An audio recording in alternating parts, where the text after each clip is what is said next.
Hello everyone, this is Dushyant Singh and welcome to Adhyayan Adda. अध्ययन अड्डा के इस यूट्यूब प्लेटफॉर्म पर आप सभी लोगों का बहुत बहुत स्वागत है। आशा करता हूं आप सभी अच्छे होंगे, स्वस्थ होंगे और आपकी पढ़ाई लिखाई भी बहुत अच्छी तरीके से चल रही होगी। आप सभी जानते हैं कि इस चैनल के माध्यम से यूपी लेखपाल के लिए आपको लगातार क्लासेस बिल्कुल फ्री ऑफ कॉस्ट प्रोवाइड कराई जा रही हैं। क्लासेस इसी तरीके से चलती रहेंगी। इसके साथ साथ हमने क्वेश्चंस की एक सीरीज स्टार्ट की थी, क्वेश्चन का एक सेशन स्टार्ट किया था और उसका एक वीडियो या एक सेशन आप पहले देख चुके हैं, जिसमें हमने आपका जो ग्राम समाज वाला सेक्शन है उसका जो पहला टॉपिक है ग्राम्य समाज भारतीय संदर्भ में, उसके 40 क्वेश्चंस को डिस्कस किया था। ये उसी का दूसरा पार्ट है और इसमें हम अनदर 40 क्वेश्चंस को डिस्कस करने वाले हैं। बहुत अच्छे क्वेश्चन हैं, बहुत मेहनत से तैयार किए हैं। आप लोगों के द्वारा कहा जाता है कि सर इस तरीके से क्वेश्चन कराइए, इस तरीके से क्वेश्चन कराइए, मतलब आपके द्वारा चेंजेस करने की बात कही जाती है। तो मैं आपको बता देता हूं कि इस सेशन को आप देखेंगे या इसमें जो क्वेश्चन है उनको देखेंगे और इनकी जो एक्सप्लेनेशन मैंने यहाँ पे दी है उनको देखेंगे तो आपको ये सारी चीज़ें क्लियर हो जाएंगी। ठीक है, तो दूसरी चीज़ ये है कि आपको दिख रहा होगा, ये मैंने टाइप नहीं किया है, मैंने हाथ से लिखा है। तो जॉब होती है 9 से 3, उसके बाद में 4 बजे तक घर आना, उसके बाद में क्वेश्चंस ढूंढना, और ऐसे ही क्वेश्चन नहीं कि चाहे जहाँ से लिए और क्वेश्चन पटक दिए। क्वेश्चन एक एक बड़ी सावधानी पूर्वक देखना पड़ता है, चूज़ करना पड़ता है। एक्सप्लेनेशन हर जगह पर इजीली अवेलेबल नहीं हो पाती, तो इधर उधर से कहीं से भी जो जानकारी है उस क्वेश्चन के रिगार्डिंग वो इकट्ठी करनी पड़ती है, तो टाइम सर इसमें लगता है। तो एक चीज़ निश्चित है, आप अगर थोड़ा सा डिले हो जाया करें वीडियो में तो कोई भी प्रकार की कोई दिक्कत ना लिया करें। एक चीज़ निश्चित है, आपका जो एग्ज़ाम है वो भी उसमें टाइम है, 2 महीने से पहले एग्ज़ाम नहीं होगा। तो एक चीज़ यहाँ से बिल्कुल समझ लें कि 2 महीने से पहले आपका एग्ज़ाम नहीं हो रहा है, तो चीज़ें आपको लगातार मिलती रहेंगी और सिलेबस जो है आपका कोई भी दिक्कत उसमें नहीं होगी, कंप्लीट होगा, टाइम से होगा और पर्याप्त स्टडी मटेरियल आपको पढ़ने के लिए मिलेगा। ठीक है, थोड़ा बहुत डिले हो जाया करे तो कोई दिक्कत वाली बात नहीं है, क्योंकि इसमें आप देखेंगे काफ़ी मेहनत लगती है, थोड़ा सा हाथ से लिखना पड़ता है, फिर एक्सप्लेनेशन की देखो, क्वेश्चन की जो भी एडिशनल इन्फॉर्मेशन होती है वो कहाँ कहाँ से इकट्ठी करनी पड़ती है, तो थोड़ा सा टाइम लग जाता है। ठीक है, तो चलिए सेशन स्टार्ट करते हैं। पहला क्वेश्चन है आज का, 21 दिसंबर 2021 को लोकसभा में बाल विवाह निषेध संशोधन विधेयक 2021 को पेश किया गया, जिसके अनुसार महिलाओं की जो विवाह की न्यूनतम आयु है उसको बढ़ा करके कितना वर्ष कर दिया गया है, तो 21 ईयर्स।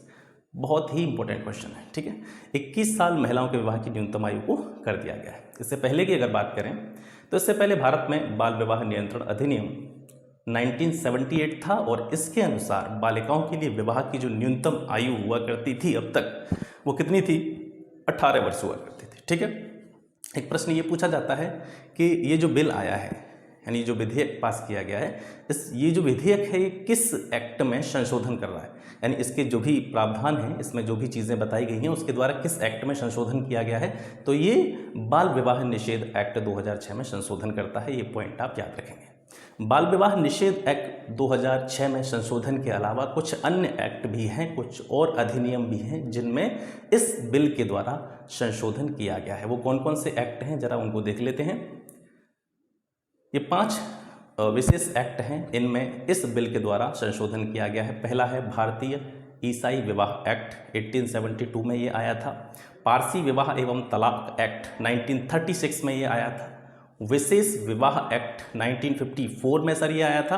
हिंदू विवाह एक्ट 1955 में आया था और विदेश विवाह एक्ट 1969 में आया था।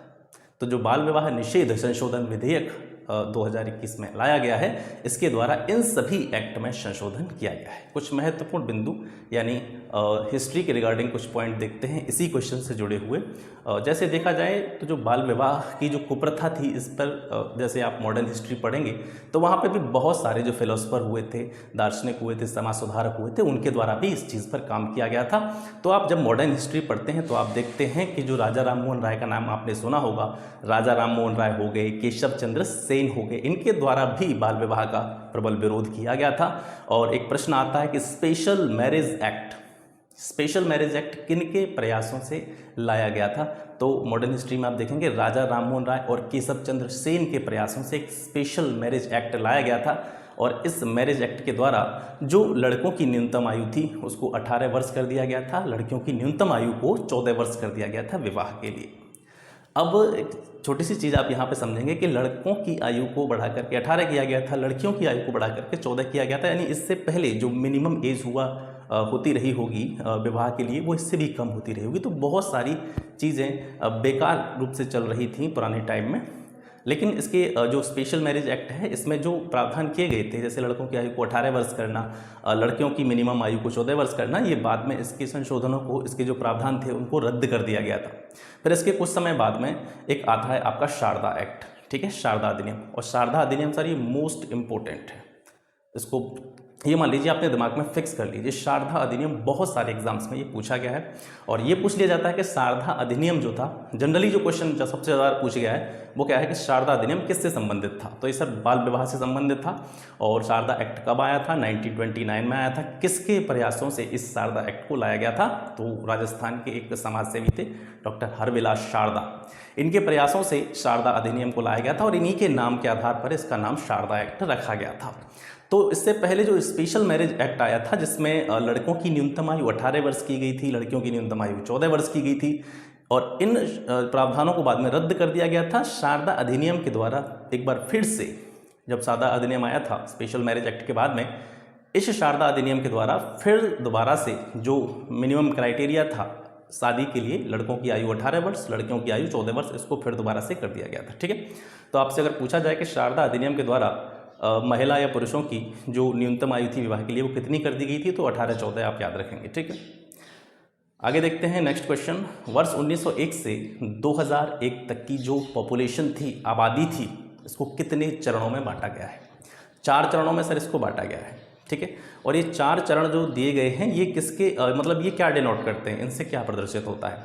1901 से लेकर के 2001 तक पॉपुलेशन में वृद्धि हुई, किस तरह की वृद्धि हुई? धीमी वृद्धि हुई, स्थिर वृद्धि हुई, तेजी से वृद्धि हुई, इन चरणों के बारे में यही बताया गया है। तो पहला चरण जो है, इनकी समय सीमा भी पूछी जा सकती है आपसे, और आपको पार्टिकुलर ये भी पूछा जा सकता है कि दूसरे चरण में जनसंख्या की वृद्धि कैसी रही थी, धीमी रही थी, स्थिर रही थी, तीव्र रही थी, इस तरीके से भी प्रश्न पूछे जा सकते हैं। तो 1901 से लेकर के 2001 तक जो आबादी थी, पॉपुलेशन थी, जनसंख्या थी, इसको 4 चरणों में बांटा गया है।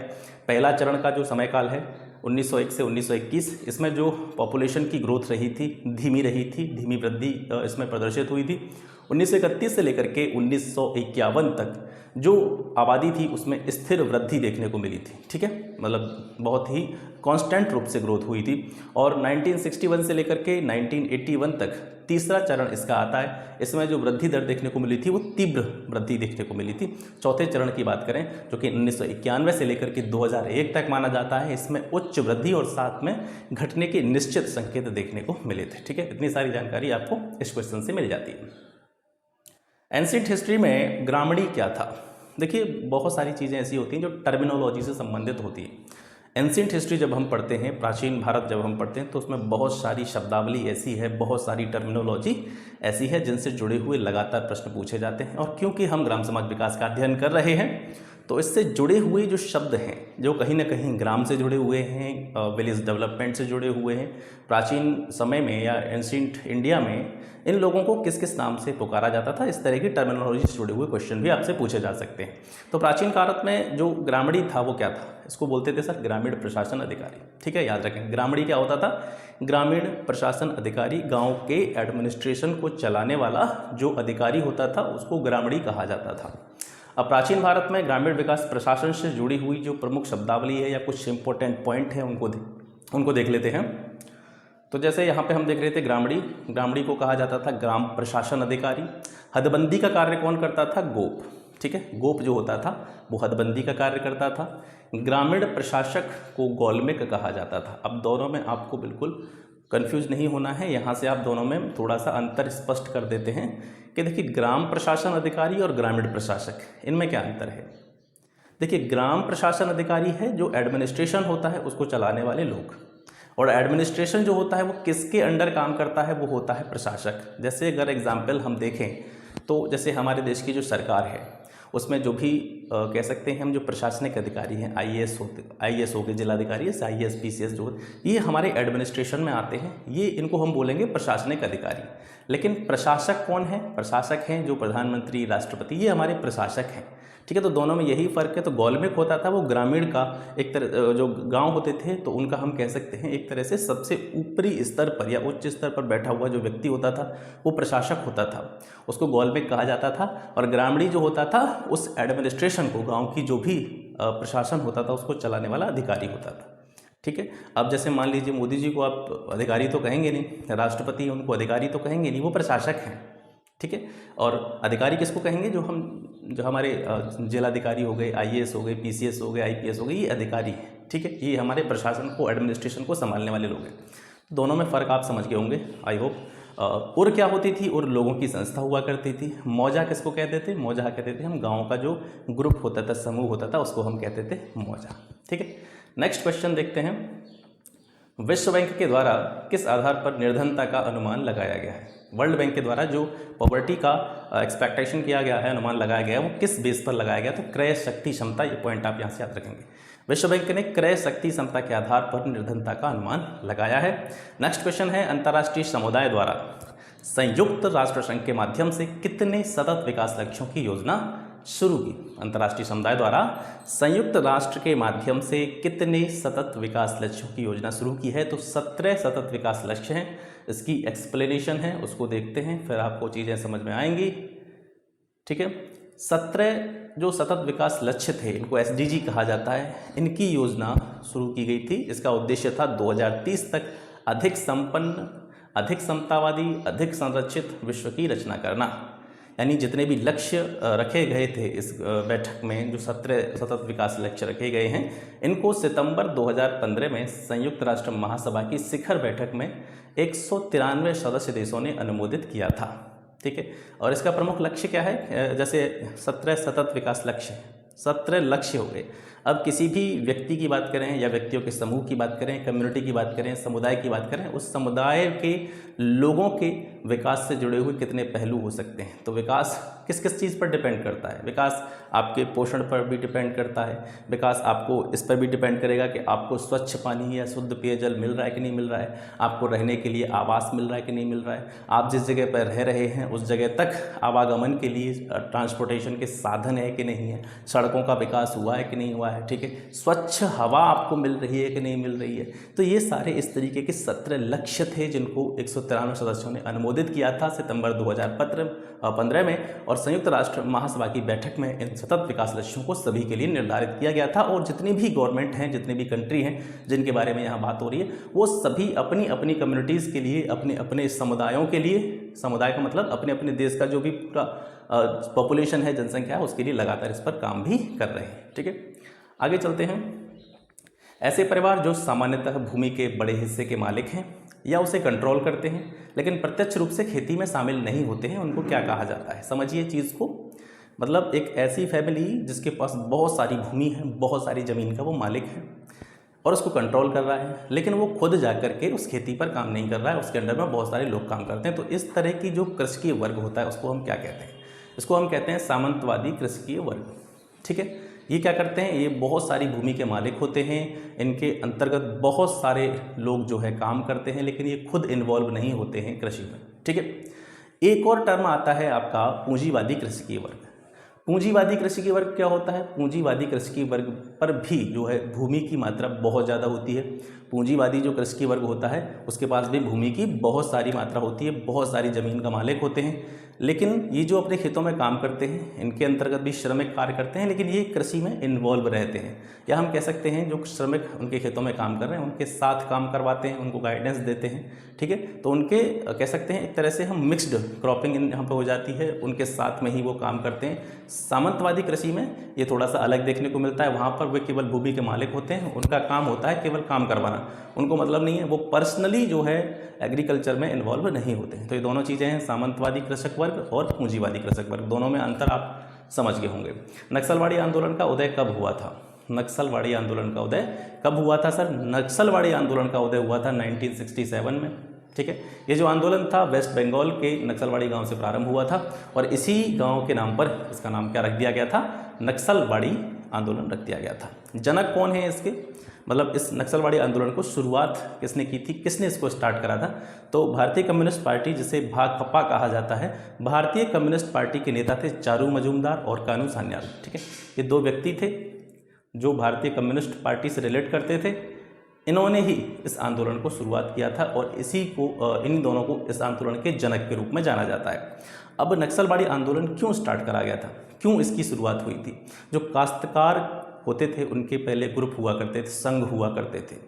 और एक तरह से जिस सामंतवादी कृषि वर्ग के बारे में अभी हम बात कर रहे थे, तो सामंतवादी कृषि की प्रणाली थी उसमें जो कि निम्न वर्ग के जो किसान होते थे उनका शोषण होता था, ज़बरदस्ती उन पर काम करवाया जाता था और उनके काम के सापेक्ष उनको जो कह सकते हैं जीविका के साधन थे या कह सकते हैं इनकम थी उनको नहीं मिलती थी। ठीक है, उनकी ज़मीनों को हड़प लिया जाता था और उन्हीं से काम करवाया जाता था।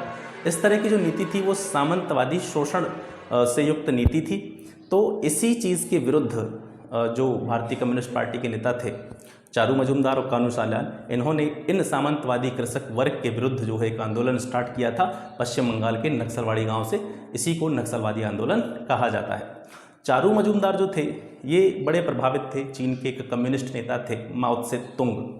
ठीक है, चीन के एक नेता थे माओ त्से तुंग, ये कम्युनिस्ट नेता थे और इनसे जो चारू मजूमदार थे बहुत ज़्यादा इम्प्रेस थे, बहुत ज़्यादा प्रभावित थे। इनकी जो भी नीतियाँ होती थी या इनके जो भी रूल्स होते थे उनसे बहुत ज़्यादा ही प्रभावित थे और इसी वजह से इनके द्वारा जो आंदोलन चलाया गया था नक्सलवाड़ी आंदोलन, इसको माओवाद भी कहा जाता है। ठीक है, क्योंकि ये जो माओ त्से तुंग जो थे इनके विचारों से प्रभावित थे, तो इस नक्सलवाड़ी आंदोलन को हम माओवाद भी कहते हैं। ठीक है, यहाँ से आपको ये चीज़ें क्लियर हो गई होंगी।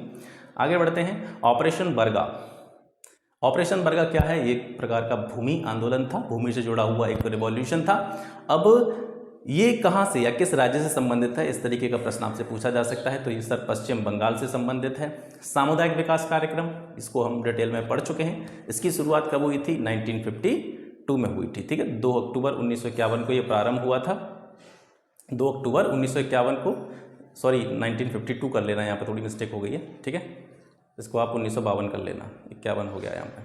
2 अक्टूबर 1952 को ये प्रारंभ हुआ था। और इससे जुड़ा हुआ जो सबसे इंपॉर्टेंट प्रश्न आपसे पूछा जा सकता है वो ये पूछा जा सकता है कि जो सामुदायिक विकास कार्यक्रम था ये किस 5 ईयर प्लान के अंतर्गत इसको स्टार्ट किया गया था, किस पंचवर्षीय योजना के अंतर्गत इसको शुरू किया गया था? तो पहली पंचवर्षीय योजना के दौरान इसको लागू किया गया था। 10वां क्वेश्चन है, ग्रामीण पुनर्निर्माण मंत्रालय का गठन कब हुआ? ग्रामीण पुनर्निर्माण मंत्रालय का गठन कब हुआ था? 1979 में। अब इसकी पीछे की कहानी को देख लेते हैं थोड़ा सा, और अच्छी जानकारी आपको यहाँ से मिलेगी। 1979 में हुआ था ग्रामीण पुनर्निर्माण मंत्रालय का गठन। ठीक है, इसके 3 साल बाद 1982 में इस मंत्रालय का नाम बदल करके कर दिया गया ग्राम विकास मंत्रालय। फिर इसके 3 साल बाद 1985 में इस मंत्रालय का नाम बदल दिया गया और रख दिया गया कृषि एवं ग्राम विकास मंत्रालय। ठीक है, 1981 में ग्राम पुनर्निर्माण मंत्रालय स्टार्ट हुआ था। 1982 में इसका नाम चेंज हुआ, ग्राम विकास मंत्रालय किया गया। 1985 में फिर एक बार इनका नाम चेंज हुआ, कृषि एवं ग्राम विकास मंत्रालय। और 1985 में जब इसका नाम कृषि एवं ग्राम विकास मंत्रालय रखा गया तो जो ग्राम विकास विभाग, ठीक है, आप परिचित होंगे ग्राम विकास विभाग से। ग्राम विकास विभाग के बारे में एक और महत्वपूर्ण जानकारी मैं आपको दूंगा, पहले इसको क्लियर कर लूँ। तो ग्राम विकास विभाग, क्योंकि हम ग्राम समाज विकास की तैयारी कर रहे हैं तो ये कहीं ना कहीं इससे कनेक्टेड टॉपिक है। ग्राम विकास विभाग को स्टार्ट किया गया था इसी मंत्रालय के अधीन, यानी 1985 में जब ग्राम विकास मंत्रालय का नाम बदल करके कृषि एवं ग्राम विकास मंत्रालय रखा गया था तो इस मंत्रालय के अधीन एक पृथक विभाग शुरू किया गया था, ग्राम विकास विभाग। ठीक है, इसके बारे में भी हम बात करेंगे, बहुत इंपॉर्टेंट जानकारी मुझे इसके बारे में देनी है। फिर 1985 में इसका नाम जो है कृषि एवं ग्राम विकास मंत्रालय था। 85 के बाद में 1999 में फिर दोबारा से इसका नाम चेंज करके क्या रखा गया? ग्राम विकास मंत्रालय। ठीक है, 82 में भी ग्राम विकास मंत्रालय था, 82 के बाद 85 में कृषि एवं ग्राम विकास मंत्रालय, 99 में फिर दोबारा से इसका नाम ग्राम विकास मंत्रालय कर दिया गया। और इस ग्राम विकास मंत्रालय के अंतर्गत 2 विभाग अलग से बनाए गए, ग्राम विकास विभाग और पेयजल आपूर्ति विभाग। अब जो जानकारी देनी है वो सुनिए। कल मैं बैठा हुआ था, कल शाम को जो आपके प्रीवियस ईयर्स के पेपर थे 2015, स्पेशली मैं बात कर रहा हूँ 2015 के पेपर्स की।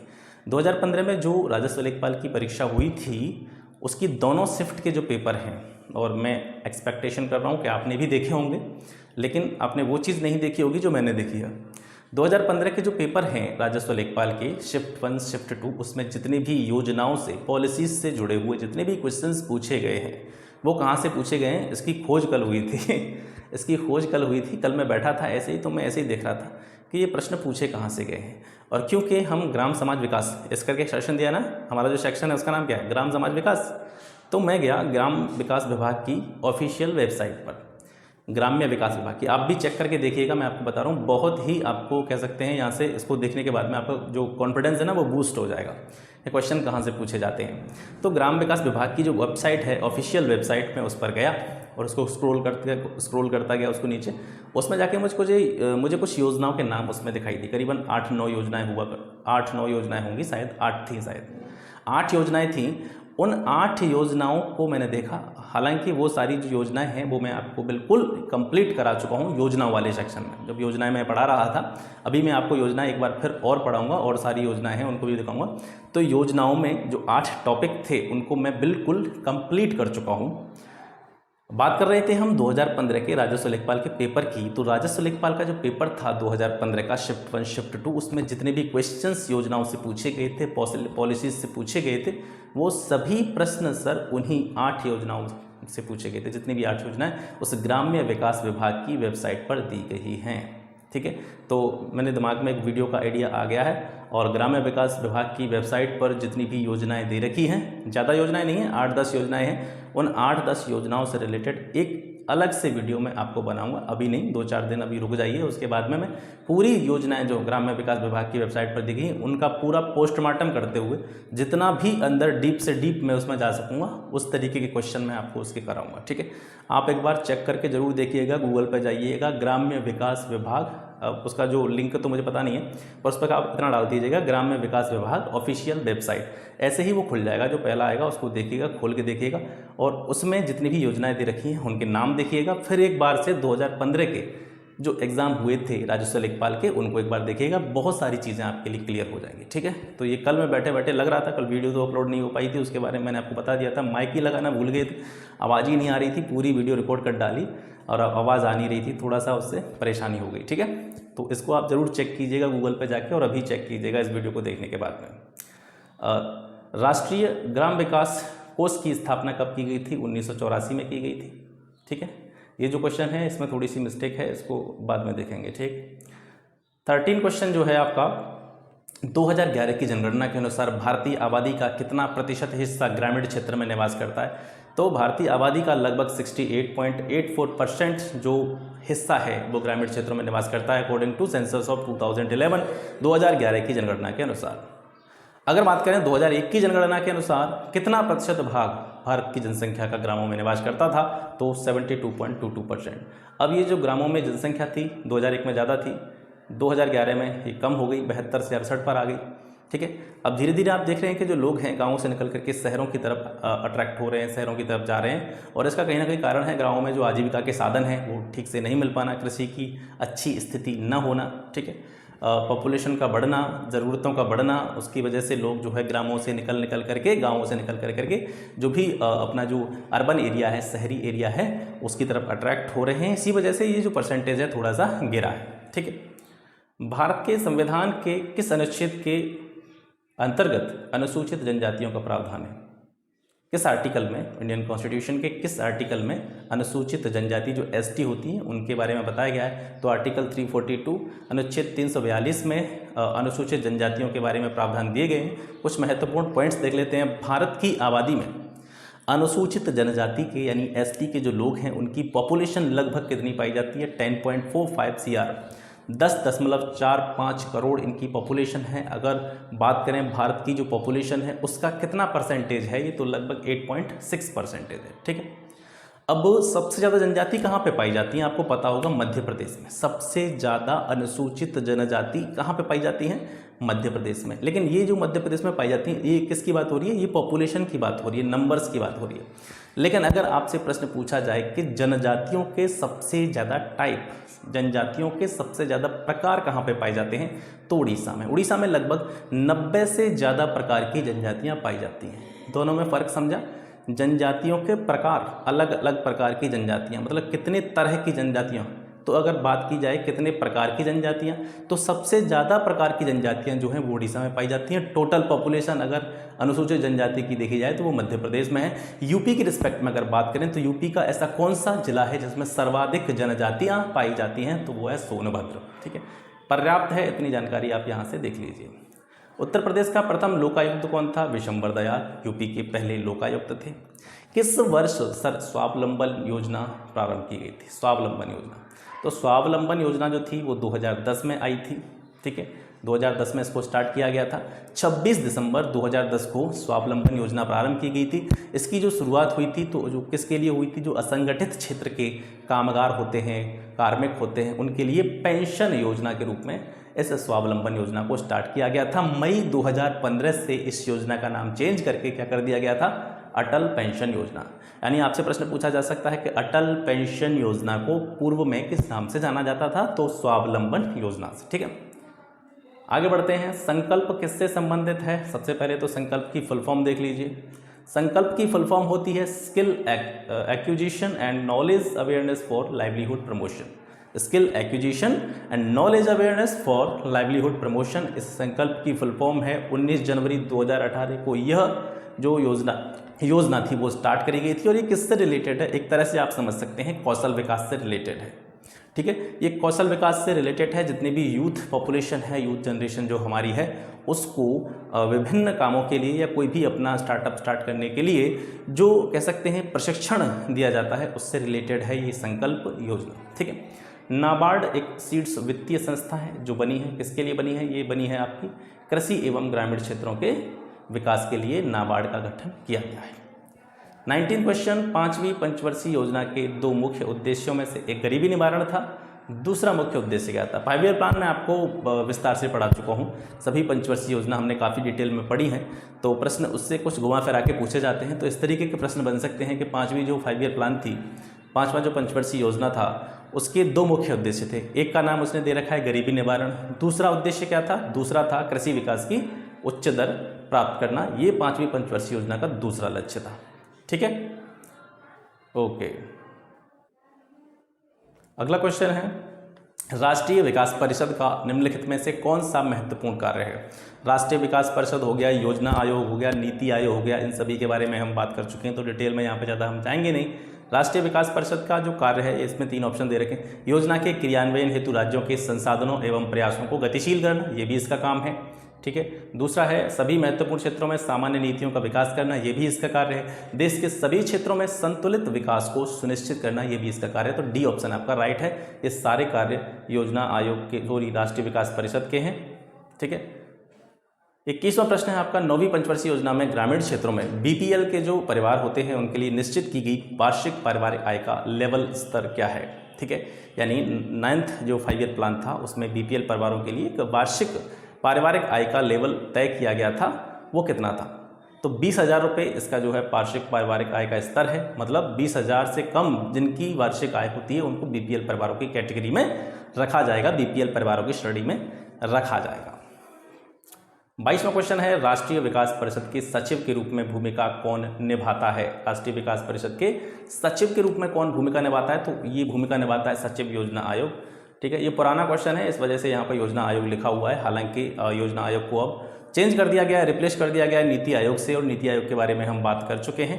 तो आपको याद रखना, जो राष्ट्रीय विकास परिषद होता है सचिव के रूप में, उसके सचिव के रूप में कौन भूमिका निभाता है? सचिव योजना आयोग। ठीक है, पश्चिमीकरण से भारतीय समाज में विवाह की कौन सी प्रवृत्ति कम हुई है? तो जो वेस्टर्न कल्चर हम एक्सेप्ट कर रहे हैं या अपने आसपास आप देखते होंगे, पश्चिमी संस्कृति जो है वो लगातार लोगों में अब देखी जा रही है। लोग पश्चिमी संस्कृति का अनुसरण करने लगे हैं। तो हालांकि हमें अपनी कल्चर को आगे ले जाना चाहिए, अपनी संस्कृति के बारे में बात करनी चाहिए, लेकिन कुछ जो इफेक्ट पड़े हैं उनके बारे में यहाँ पे हम बात करें। जैसे विधवा पुनर्विवाह, पुराने टाइम में ये एक बड़ी समस्या थी, विकराल समस्या थी। विधवाओं को बहुत हीन भावना की दृष्टि से देखा जाता था, उनकी शादी नहीं कराई जाती थी, समाज से उनको परित्यक्त कर दिया जाता था। तो कम से कम इतना फ़ायदा ज़रूर हुआ है कि जो लोग वेस्टर्न कल्चर की तरफ अट्रैक्ट हुए हैं, तो वेस्टर्न कल्चर से ये हुआ है कि विधवा पुनर्विवाह की जो प्रवृत्ति है ये बढ़ी है। लेकिन प्रश्न पूछ रहा है प्रवृत्ति कौन सी कम हुई है, तो ये तो बढ़ी है। प्रेम विवाह, सर ये भी वेस्टर्न कल्चर का इफेक्ट है। आप देखेंगे बहुत सारे प्रेम विवाह होने लगे हैं। और इसके अलावा जो इंटरकास्ट मैरिज होती है, अंतरजाति विवाह, वो भी वेस्टर्न कल्चर का परिणाम है। ये इसमें भी जो है वृद्धि हुई है। और जाति व्यवस्था तो खैर ख़त्म हो ही जानी चाहिए, इसके ऊपर तो मैं बिल्कुल इसका समर्थन करता हूँ। अंतरजाति विवाह हो या कुछ भी हो, कोई दिक्कत नहीं है इसमें, सब इंसान एक जैसे होते हैं। बाल विवाह जो है इसकी प्रवृत्ति में जरूर कम हुई। ये इसका एक अच्छा इफेक्ट माना जा सकता है कि पश्चिमीकरण से, भारतीय समाज का जो पश्चिमीकरण हुआ है, थोड़ा बहुत जितना भी हुआ है, उस पश्चिमीकरण से जो बाल विवाह की प्रवृत्ति है वो ज़रूर कम हुई है, क्योंकि पश्चिमी देशों में जो भी लड़का लड़की होते हैं उनको एक तरह से कह सकते हैं प्रेशराइज नहीं किया जाता है शादी के लिए। उनको पूरी आज़ादी होती है कि वो अपना जो है लाइफ पार्टनर जो होता है या अपना जो भी कह सकते हैं जीवन के जो फैसले हैं, जब वो एडल्ट हो जाते हैं तो अपने फैसले जो है अपने आप ले सकते हैं। ठीक है, तो ये बाल विवाह की जो प्रवृत्ति है ये ज़रूर जो है वेस्टर्न कल्चर के आने से कम हुई है। वर्तमान ग्रामीण समुदाय में किसी व्यक्ति की स्थिति का आकलन किस आधार पर नहीं किया जाता है? तो सर जाति के आधार पर व्यक्ति की स्थिति का आकलन नहीं किया जाता है। धन के आधार पर किया जा सकता है, पद के आधार पर किया जा सकता है, एजुकेशन के आधार पर हम आकलन करते हैं सोसाइटी का, लेकिन जाति के आधार पर नहीं करते हैं। ठीक है, ग्रामीण परिवार में परिवर्तन के लिए किस कारक को उत्तरदायी नहीं माना जाता है? तो देखिए, जब नगरीकरण होता है, अर्बनाइजेशन जब होता है, तो उससे ग्रामीण परिवार में चेंजेस होते हैं। पश्चिमीकरण, जिसके बारे में अभी हम बात कर रहे थे, बहुत सारी चीज़ों में चेंजेस हुए हैं पश्चिमीकरण से। पाश्चात्य संस्कृति, ठीक है, वेस्टर्न अगर कल्चर की बात करें, वेस्टर्न अगर संस्कृति की बात करें, तो उससे भी समाज में जो है ग्रामीण परिवार में बहुत सारे चेंजेस देखने को मिले हैं। लेकिन स्थायी जीवन ग्रामीण परिवार में परिवर्तन के लिए उत्तरदायी कारक नहीं माना जा सकता है। स्थायी जीवन तो स्थायी जीवन है, स्टेबल लाइफ है, उससे कैसे किस तरीके से चेंज हो सकते हैं? स्थायी का मतलब अपने आप में ही स्थायी है, उसमें चेंज होने का सवाल ही पैदा नहीं होता। तो स्थायी जीवन को जो है ग्रामीण जीवन में परिवर्तन के लिए उत्तरदायी नहीं माना जा सकता है। फोकवेज पुस्तक के लेखक कौन है? सिमनर। ठीक है, कोटेशन है कि किसने कहा है, गांव वह नाम है जो प्राचीन कृषकों की स्थापना को साधारणतः दर्शाता है। ये उक्ति किसके द्वारा कही गई है? ये बर्गल के द्वारा कही गई है। ठीक है, आगे बढ़ते हैं। 28वां है, वर्तमान में भारतीय संविधान की 8वीं अनुसूची में कितनी भाषाओं को शामिल किया गया? तो 8वीं अनुसूची जो है उसमें 22 भाषाएं सम्मिलित हैं। बहुत इंपॉर्टेंट क्वेश्चन है, और इससे जुड़े हुए कुछ संशोधन भी हुए थे, अमेंडमेंट भी हुए थे। तो जो 21वां संशोधन था 1967 में ये हुआ था, इसके द्वारा कौन सी भाषा जोड़ी गई थी? सिंधी। ये प्रश्न आपसे पूछा जा सकता है। आपसे पूछा जा सकता है कि 71वें संविधान संशोधन के द्वारा, जो कि 1992 में हुआ था, कौन कौन सी भाषाएं भारतीय संविधान की 8वीं अनुसूची में जोड़ी गई थी? तो कोंकणी, मणिपुरी और नेपाली, 3 भाषाएं 71वें अमेंडमेंट के द्वारा जोड़ी गई। और 92वां जो संशोधन था 2003 में हुआ था, इसके द्वारा 4 भाषाएं 8वीं अनुसूची में जोड़ी गई थी, बोडो, डोगरी, मैथिली और संथाली। ठीक है, तो 21वें संशोधन के द्वारा 1 भाषा सिंधी, 71वें संशोधन के द्वारा 3 भाषा कोंकणी, मणिपुरी, नेपाली, और 92वें संविधान संशोधन के द्वारा 4 भाषाएं बोडो, डोगरी, मैथिली और संथाली, ये भारतीय संविधान की 8वीं अनुसूची में जोड़ी गई है। सत्यशोधक समाज की स्थापना ज्योतिबा फूले के द्वारा कब की गई थी? सत्यशोधक समाज की स्थापना हुई थी 24 सितंबर 1873 को। ठीक है, और ये जो समाज था एक छोटे समूह के रूप में ज्योतिबा फूले के द्वारा स्टार्ट किया गया था। मुख्य मोटिव क्या था, इसका मुख्य उद्देश्य क्या था? प्राचीन समय में या पुराने टाइम में हम देखेंगे तो क्या होता था कि जो भी निम्न जाति के लोग होते थे, जिनको शूद्र कहा जाता था, या जो अतिशूद्र, निम्न से भी निम्न जाति के जो लोग थे, शूद्र और अतिशूद्र, उनसे अस्पृश्यता की भावना रखी जाती थी। लोग उनके साथ बैठना पसंद नहीं करते थे, खाना पसंद नहीं करते थे, समाज में बराबरी का अधिकार उनको नहीं दिया जाता था। इन सभी चीज़ों से विक्षुब्ध होकर ही जो ज्योतिबा फूले थे, उन्होंने ये जो है समाज की स्थापना की थी। और इसका मुख्य उद्देश्य था कि जो भी ये निम्न जाति के या शूद्र या अतिशूद्र कैटेगरी के जो लोग हैं, इनको इन सभी चीज़ों से मुक्ति दिलाने का उद्देश्य इनका था। ठीक है, ज्योतिबा फूले के संबंध में एक और क्वेश्चन आता है कि गुलामगिरी पुस्तक किसके द्वारा लिखी गई थी? गुलामगिरी पुस्तक भी ज्योतिबा फूले के द्वारा लिखी गई थी। ठीक है, चलिए नेक्स्ट क्वेश्चन देखते हैं। भारतीय मानव शास्त्रीय सर्वेक्षण के अनुसार, भारतीय मानव शास्त्रीय सर्वेक्षण के अनुसार भारत में कितने कल्चरल एरिया हैं, सांस्कृतिक क्षेत्र हैं? सांस्कृतिक क्षेत्र मतलब जैसे समझ सकते हैं, ऐसे हम पश्चिमी यूपी में रह रहे हैं, पश्चिमी यूपी में खान पान का अलग तरीका है और पहनावा अलग है, जो कह सकते हैं रीति रिवाज होते हैं, त्यौहार जो होते हैं, स्थानीय जो भी त्यौहार होते हैं, वो सभी चीज़ें अलग अलग होते हैं। अब जैसे आप पूर्वी यूपी में जाएंगे या पूर्वांचल में जाएंगे तो वहाँ पर आपको थोड़ी सी चेंजेस देखने को मिलेंगे। खान पान का तरीका थोड़ा सा चेंज होगा, लैंग्वेज चेंज हो जाएगी, भाषा शैली बदल जाएंगी। ठीक है, तो ये जो एक पार्टिकुलर एक बड़े एरिया में जिस तरीके के जीवन यापन के तरीके होते हैं, जिस तरीके की भाषा शैली होती है, जिस तरीके का खान पान होता है, जिस तरीके का पहनावा होता है, वो उस क्षेत्र की किसी विशेष संस्कृति को प्रदर्शित करते हैं। तो इसी तरीके से जैसे आप राजस्थान में जाएंगे तो वहाँ पे पहनावा चेंज हो जाएगा, खाने पीने के तरीके चेंज हो जाएंगे, लैंग्वेज चेंज हो जाएगी। ठीक है, त्यौहार चेंज हो जाएंगे। तो इसी तरीके से एक मतलब अलग अलग क्षेत्र पर अलग अलग जो है संस्कृतियाँ पाई जाती हैं। तो ये बात उन्हीं संस्कृतियों की हो रही है कि भारत में मानव शास्त्रीय सर्वेक्षण के अनुसार कितने सांस्कृतिक क्षेत्र हैं, कितने प्रकार के कल्चर्स, कितनी प्रकार की संस्कृतियाँ पाई जाती हैं। तो लगभग 91। ठीक है, इसको आप याद रखेंगे। आगे बढ़ते हैं। जिस समिति की सिफारिश के आधार पर अदर बैकवर्ड क्लासेस यानी अन्य पिछड़ा वर्ग को 27% रिजर्वेशन दिया गया था, आरक्षण दिया गया था, वो किसकी अध्यक्षता में गठित हुई थी? वो जो कमेटी थी जिसके आधार पर ओबीसी को 27% आरक्षण मिला, वो किसकी अध्यक्षता में गठित हुई थी? बीपी मंडल की अध्यक्षता में गठित हुई थी। ठीक है। एमडीएम कार्यक्रम, एमडीएम के बारे में हम डिटेल में बात कर चुके हैं। मिड डे मील प्रोग्राम की बात हो रही है अब। ठीक है, मध्याह्न भोजन कार्यक्रम जो है सरकार का, तो एमडीएम कार्यक्रम का मुख्य उद्देश्य क्या है? ठहराव लाना। ठहराव मतलब बच्चे एक जगह पर रुके रहें। पोषण स्तर में वृद्धि करना, बच्चों की संख्या में या नामांकन में वृद्धि करना, या सभी। तो देखिए, ये क्वेश्चन दो तरीके से पूछा जा सकता है, इसके बारे में थोड़ा सा सुन लीजिए। एमडीएम कार्यक्रम जब हम देखते हैं, मिड डे मील प्रोग्राम की जो भी पॉलिसीज़ हैं, उसके जो नियम हैं उनको देखते हैं, तो उसके जो उद्देश्य हैं, वैसे तो सभी उद्देश्य हैं, ये सारे उद्देश्य हैं। एमडीएम कार्यक्रम जो स्टार्ट करा गया था, बच्चों की जो स्थिति है उसमें ठहराव लाना, संख्या में वृद्धि करना, नामांकन में वृद्धि करना, बच्चों का जो न्यूट्रिशन लेवल है, पोषण स्तर है, उसको भी बढ़ाना, ये सभी उद्देश्यों के साथ में एमडीएम कार्यक्रम स्टार्ट किया गया था। लेकिन कभी कभी क्वेश्चन में अगर ये बाकी के ऑप्शन आपको ना दें, ठहराव लाना नहीं दिया हो, नामांकन में नहीं दिया हो और अन्य ऑप्शन दिए हैं, तो सबसे पहले जो आपको ऑप्शन चूज़ करना है वो ये वाला चूज़ करना है, पोषण स्तर में वृद्धि। हालांकि इस क्वेश्चन का आंसर है डी। ठीक है, इस क्वेश्चन में क्योंकि सारी चीज़ें दे रखी हैं तो ये सारे ही उद्देश्य थे एमडीएम कार्यक्रम के, लेकिन मुख्य रूप से जो एमडीएम कार्यक्रम था वो प्रारंभ किया गया था बच्चों के जो पोषण स्तर होता है उसमें वृद्धि करने के लिए। ठीक है, तो आप याद रखेंगे। एमडीएम रसोइयों को वर्तमान में कितने रुपए प्रतिमाह वेतन दिया जा रहा है? जो भी मिड डे मील बनाती हैं, जो भी रसोइयाँ होती हैं, उनको कितने रुपए का वेतन दिया जाता है? तो 1500 रुपये। पूर्व में ये 1000 हुआ करता था, अभी 1500। इसको और बढ़ाने की बात चल रही है, लेकिन अभी इस पर काम नहीं हुआ है, बातचीत जारी है और जल्दी इसको बढ़ाया जा सकता है। फिलहाल लेटेस्ट यही है कि 1500 रुपये इनको वेतन मिलता है प्रतिमाह, ये आप याद रखेंगे। अनुसूचित जनजाति के शिक्षार्थियों के लिए किस आवासीय विद्यालय की स्थापना की है? बहुत ही महत्वपूर्ण प्रश्न है। ठीक है, अनुसूचित जनजाति के शिक्षार्थियों के लिए किस आवासीय विद्यालय की स्थापना की गई है? तो सर ये विद्यालय जो है ये है एकलव्य आदर्श आवासीय विद्यालय। ये अनुसूचित जनजाति के शिक्षार्थियों के लिए इसकी स्थापना की गई है। इससे संबंधित जो प्रमुख जानकारी है उसको एक बार देख लेते हैं।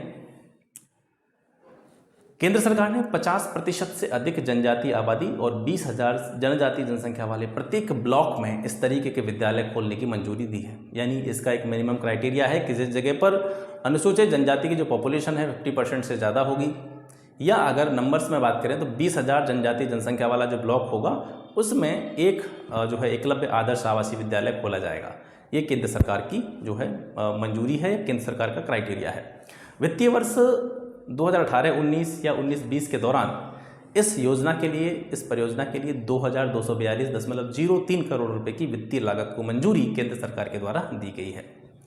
अब बात करते हैं कि जो एकलव्य आदर्श आवासीय विद्यालय योजना थी, इसका प्रारंभ कब हुआ था? 1998 में इसको स्टार्ट करा गया था और पहला स्कूल इस योजना के तहत महाराष्ट्र में खोला गया था।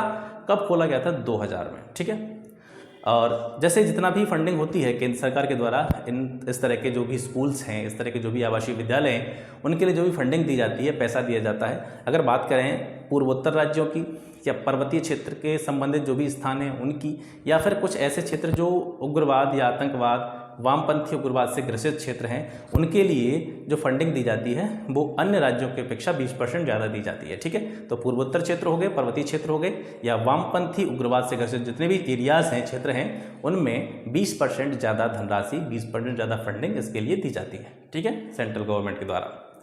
निम्नलिखित में से कौन सी योजनाओं को प्रधानमंत्री गरीब कल्याण योजना 2020 के तहत रखा गया है?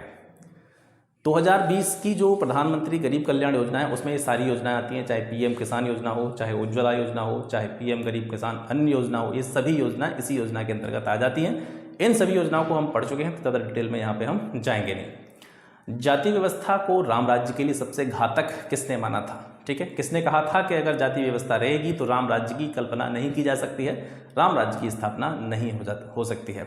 तो ये गांधी जी ने कहा था। अब ये 2 दिवस हैं, एक है विश्व विकलांगता दिवस और एक है विश्व खाद्य दिवस, वर्ल्ड फर्टिलाइजर डे। ये दोनों ही दिवस सर बहुत इंपॉर्टेंट हैं और मेरा जो मन कह रहा है कि इनमें से एक क्वेश्चन आ सकता है, शायद इन दोनों में से एक पूछा जा सकता है। विश्व विकलांगता दिवस कब मनाया जाता है सर? ये 3 दिसंबर को मनाया जाता है। और विश्व खाद्य दिवस, वर्ल्ड फर्टिलाइजर डे जो मनाया जाता है वो 16 अक्टूबर को मनाया जाता है। दोनों दिवस को आप विशेष रूप से याद रखेंगे, दोनों बहुत इंपॉर्टेंट हैं। राष्ट्रीय ग्रामीण संस्थान कहाँ पर स्थित है सर? ये हैदराबाद में है, राष्ट्रीय ग्रामीण संस्थान। मोपला विद्रोह किससे संबंधित है? मोपला विद्रोह संबंधित है मालाबार तट जो केरल में है। केरल के मालाबार तट पर मुस्लिम किसान जो किसान हैं उनकी एक विशेष प्रजाति पाई जाती है जिनको मोपला किसान कहा जाता है। ये मुस्लिम वर्ग के होते हैं। इन किसानों से संबंधित है मोपला विद्रोह। और इसमें जितने भी विद्रोह थे, ठीक है, जितने भी कह सकते हैं कि ज़मीन से जुड़े हुए जितने भी आंदोलन थे, उन सभी को हम एक अलग वीडियो में डिस्कस कर चुके हैं। सभी आंदोलनों को हम पढ़ चुके हैं, तो ज़्यादा डिटेल में यहाँ पे हम जाएंगे नहीं। तो ये हो गया आज का सेशन जिसमें हमने 40 क्वेश्चंस को डिस्कस किया था। आशा करता हूँ क्वेश्चन आपको पसंद आए होंगे और आपके पसंद आने से कुछ नहीं हो रहा है, आपको तो सिर्फ इसको पढ़ना है, याद करना है। और जैसा कि मैं हमेशा कहता हूँ, जो क्वेश्चन मैं आपको दे रहा हूँ इसको आप एक ऑब्जेक्टिव अप्रोच की तरह न देखें, इसको इस तरीके से देखना है कि जो क्वेश्चन आपको प्रोवाइड कराए जा रहे हैं उनको हमको याद करना है, उनको हमको पढ़ना है। बस इसी मोटिव के साथ में आप इन सभी चीज़ों को पढ़ते चलें। ये सीरीज़ आपको लगातार मिलती रहेगी। एग्ज़ाम में अभी टाइम है, पर्याप्त समय है आपके पास अच्छा स्कोर करने के लिए। और निश्चित रूप से हम जो पढ़ रहे हैं, जितनी भी चीज़ें हम अध्ययन कर रहे हैं, जितनी भी चीज़ें आपको प्रोवाइड कराई जा रही हैं, वो बहुत ही अच्छी चीज़ें हैं। और मैं बता रहा हूँ, मैं कंपेयर नहीं करता हूँ किसी से भी या किसी से कंपेयर करने की कोशिश करूँ, लेकिन मैं इतना ज़रूर कह रहा हूँ कि ये जो चीज़ें हैं आपके एग्ज़ाम के लिए बहुत ज़्यादा ज़रूरी हैं। और वैसे ग्राम समाज विकास में एक दो टॉपिक बचे हैं जिनको मुझे पूरा कराना है। जैसे एक शोध प्रणालियों वाला चैप्टर है, उसको हम कराएंगे, 1-2 दिन में उसको कंप्लीट कराना है। 1-2 टॉपिक और हैं, उसको करा करके ग्राम समाज विकास लगभग ख़त्म हो जाएगा।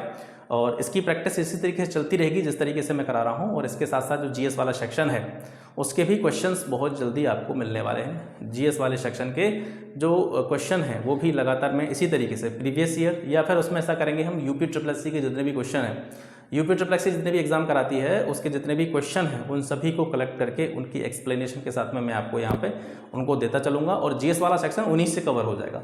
UPSSC के एग्ज़ाम आपने दिए होंगे तो आपको पता होगा कि आप उसके प्रीवियस ईयर्स को उठा करके देखें तो बड़ी सिमिलरिटी पाई जाती है सभी एग्ज़ाम्स में, ठीक है। जैसे आप पिछले 5 साल के, 6 साल के, 7 साल के जो एग्ज़ाम है UPSSC के द्वारा आयोजित किए गए उन सभी को देखेंगे तो एक बहुत सिमिलरिटी पाई जाएगी। प्रीवियस ईयर से बहुत ज़्यादा क्वेश्चन UPSSC में और UPPSC में पूछे जाते हैं, तो इनके ट्रेंड को समझना बहुत ज़रूरी है। तो अगर आप, मैं कह रहा हूँ, अगर जीएस आप नहीं भी कर रहे हैं कहीं से भी, तो आप UPSSC के प्रीवियस ईयर्स किसी भी एग्ज़ाम के हों, ठीक है, आप पिछले 7-8 साल के जो एग्ज़ाम हैं उनके जितने भी क्वेश्चन हैं उनको लगा डालिए। उनकी जो भी एक्सप्लेनेशन है, उससे संबंधित क्वेश्चन से संबंधित जो भी एडिशनल इन्फॉर्मेशन है, अतिरिक्त जानकारी है, उसको आप थोड़ा सा देख लीजिए, आपका जीएस वाला सेक्शन बिल्कुल कवर हो जाएगा, ठीक है। तो फिर मिलते हैं आपसे नेक्स्ट वीडियो में, तब तक के लिए नमस्कार, जय हिंद।